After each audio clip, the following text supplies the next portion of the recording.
Hi, let's do something different today. Let's try Pigua. Pigua is known for a long distance attack because it looks like I'm always trying to throw a strike from far away, which is half correct. Remember this concept. Every style, every movement of Kung Fu, northern, southern, doesn't matter. It always has long distance strike, midsection strike, and short distance strike. And they should be all integrated in each movement. So that's the concept. But I want to show you today the idea of Pigua. The first classic basic move, it's called Pi. And before this movement, I need to explain a little bit of the word Pi.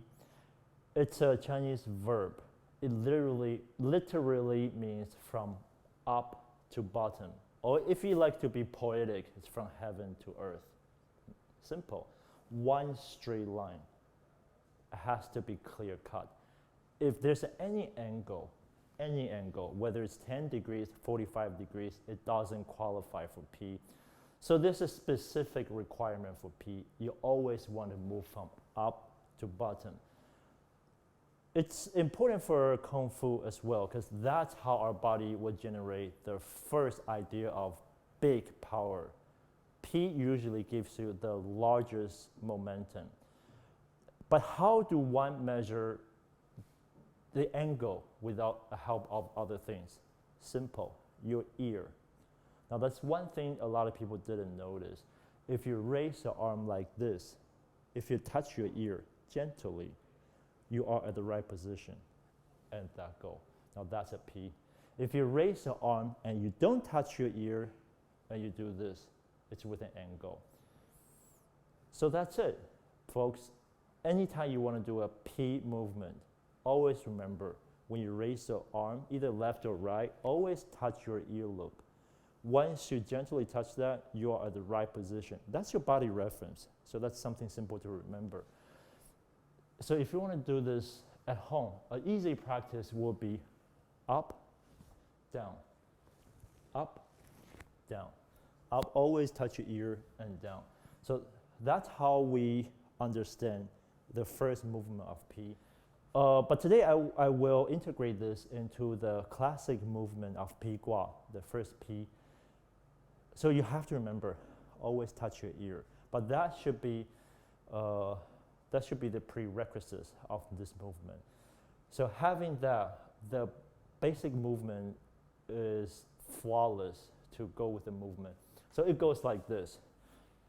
Do a big scoop. But a scoop is something to get your energy to start with. It's also a lower attack. And once you do this, that's it.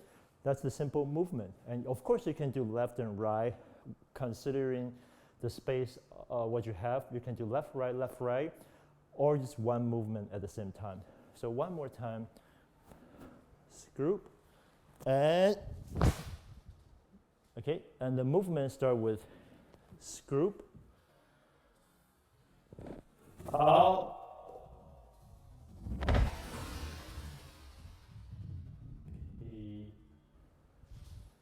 and finish. So that's the basic practice of Pigua, Da Pi. Thank you. Okay, at this section, I want to introduce you the application of Pigua, Da Pi, which is a good, it's a good exercise to help you understand the body relation with your component using the fundamental concept of Pigua. So if he throws me a move, a punch, same thing, always do a turning block. But this time, you want to move forward, always make sure your foot is somewhat connected to his back leg to break his balance. And at the same time, I want to Pi, which means to strike his arm. But if he tuck down and miss, never let go of the rear leg. Do the shoulder first. Shoulder one, elbow, and this. Okay, one more time. 1, 2, 3. So that's the application of Pigua.